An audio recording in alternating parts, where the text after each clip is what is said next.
di nuyu imam bi nga xam ni wane na ni boroom xam-xam la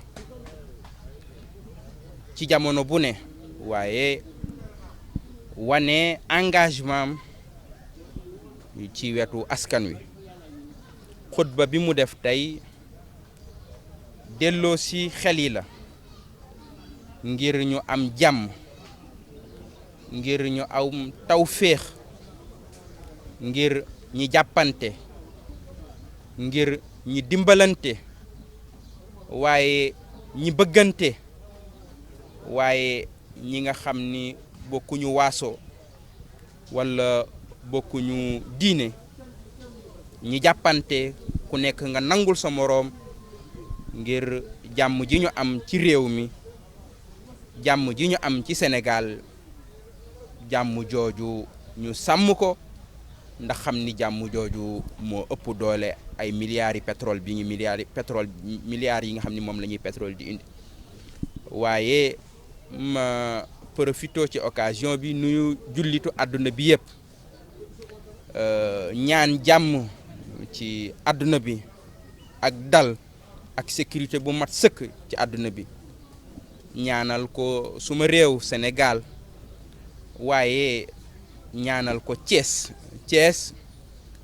su ma ko koy ñaanal damay fàttaliku yonti yàlla Ibrahim keroog ba mu tiimee Makka mu nekk dëkk bu ndaw war a màgg wa iz qaala Ibrahim rabbi ij'al haza al balada amina ñaan googo lay ñaan ci Thiès yàlla def ko dëkk bu dal yàlla def ko dëkk jàmm yàlla def ko dëkk bu am sécurité yàlla def ko dëkk boo xamante ni ku fi ñëw mucc yàlla def ko dëkk boo xam ni ku fi dund tedd waaye ma fàttaliku ci jamono bi néew gi doole yi ma fàttaliku ñi am feebar ci hôpital yi waaye ma fàttaliku girim yi waaye ma fàttaliku mag ñi nga xam ni mënaluñ seen bopp ma fàttaliku jigéen ñi ma fàttaliku doxandéem yi nekk dëkk bi ca jaaxle ñooñu ñëpp xam ni Thiès am na yéene indil leen solidarité indil leen jàppaleem indil leen taxawu asalaamaaleykum. monsieur le maire Mali tamit ci wàllu jàmm ji surtout vous les politiciens muy opposition ak pouvoir lan mooy sa xalaat. jàmm ci la ñu mus a dox ci langue gi ñu féete ci politique ci suñu coalition moom la ñu mus a jiital ndax imaam wax na ko jàmm ku ko amul di nga ko wuti faneen jàmm ji ñu yàlla defal dañu am responsabilité ñun ñi nga xam ñoo nekk ci politique bi ñu sàmm ko ñu aar ko ñu yiir ko ñu dimbali ko waaye jàmm ni ñu koy dimbali mooy maandute mooy dëgg mooy ak njub gis nga am réew boo fa bëggee jàmm da ngay fexe maandu sax fa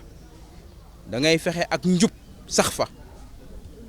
da ngay fexe li tubaab di wax justice sax fa su amee rek jàmm dina am ca loolu nag ñi jiite réew mi ñooñu ci mën a jàppale bu ñu ko defee rek jàmm dina am dal dina am jàppante dina am yu ñàkkul ci xëccoo ci politique yooya du am solo ndax dinañu dem élection ki askan wi wóolu askan wi tabb ko nit ñi continuer dellu ci liggéey yi. Imaam wax na si maanaam Mali ak Sénégal di ñaari dëkk yoo xam ne seen lëkkaloo dafa yàgg lool depuis ay maamaati maam autorail bi di ñëw di indi ay marchandises léegi port autonome de Dakar aussi seen marchandise di fi jaare di fi bàyyi sax ay milliards ci suñu gafaka CEDEAO jël benn ndogal ne Sénégal na arrêté lépp luy war a dem dikk camionneurs yi sonn lool di jooy di yuxu si frontière ba lan mooy sa jàngat si loolu. di ñaan ñi nga xam ni ñoo yor réew mi ñu gën a wan cofeel askanu Mali gën leen a wan solidarité gën leen a wan yéene jàppale leen taxawu leen man dama bokk ci ni Sénégal ni mu waroon a taxawoo Mali matul lu bare bare manqué na ci ndax suñu diggante ak Mali ni ko imaam waxee noonu la waaye nag weesul ba tey nañu war a gën a jàppale askanu Mali peuple Mali loolu di ko ñaan président de la république ñu gën a taxaw ci askanu Mali ci jafe-jafe yi ñu ne ci jafe-jafe koom jafe-jafe sécurité ba ñu dimbali Mali génn ci loolu ndaxte tant que Mali mi ngi ci ay jafe-jafe ñun suñu xel du dal waaw ndax Mali daf ñu jige lool lu laal Mali rek mën nañoo séntu ni avertissement la ci ñun kon ñu ñaan rek président de la république président Macky Sall mu gën a taxaw ci askanu Mali waaye peuple sénégalais bi aussi gën a bàyyi xel Mali ñu gën leen a jàppale ba ñu génn ci tolof-tolof jafe-jafe yu tar yi nga xamante ni ci la ñu nekk. Je voudrais d'abord saluer l'imam qui a montré encore une fois qu'il est un grand intellectuel, un imam engagé auprès de son peuple. Son discours et sa khutba d'aujourd'hui et son homélie est un hymne de la paix et un hymne pour la fraternité, la solidarité et surtout un hymne de la tolérance entre les ethnies, entre les différentes religions. Et c'est une célébration de la cohabitation pacifique et un appel à la préservation de l'unité sociale, de l'unité nationale, de ce commun vouloir de vivre ensemble que nous avons. Je voudrais aussi profiter de cette occasion pour formuler des prières de paix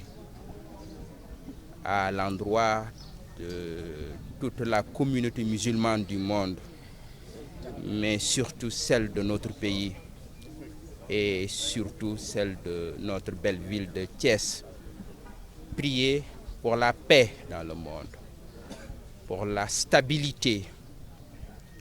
prier pour la sécurité. Mais je veux aussi prier pour cette belle ville de Thiès. Et en ce moment, je pense à la prière du prophète Abraham devant la Mecque en fondation, en chantier. Rabbi ij'al hazal balada aminan. Seigneur, fais de cette ville un sanctuaire de sécurité, que Thiès devienne un sanctuaire de paix, un sanctuaire de sécurité et de prospérité. Mais aussi, je pense aux malades, aux personnes vivant avec un handicap, aux orphelins, aux femmes, aux personnes âgées, aux pauvres, aux étrangers, parce que c'est un moment de partage,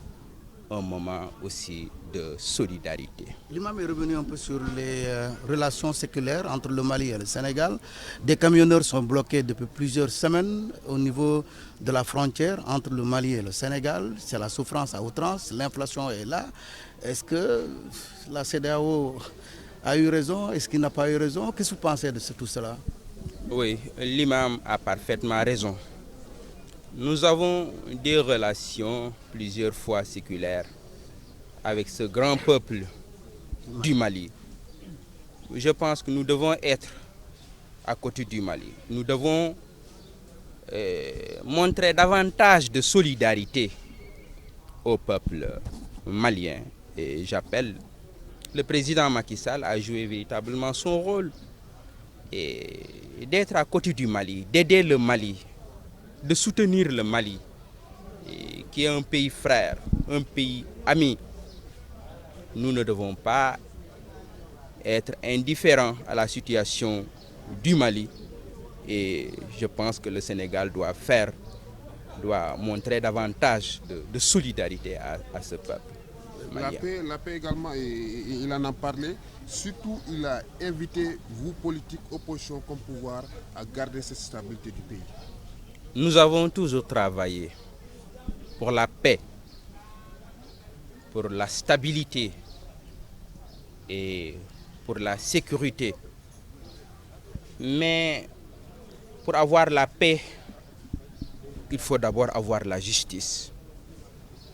C'est la justice qui garantit la paix. Et je pense qu'à ce niveau, une seule personne est responsable, c'est le président de la République. Et il doit nous aider à avoir des institutions qui fonctionnent, mais une justice aussi qui rend la justice, une justice susceptible d'être acceptée par tous les membres de la société, par tous les citoyens. Nous pouvons avoir la paix, nous pouvons avoir la stabilité, la sécurité à une seule condition. La condition, c'est d'avoir la justice dans la société.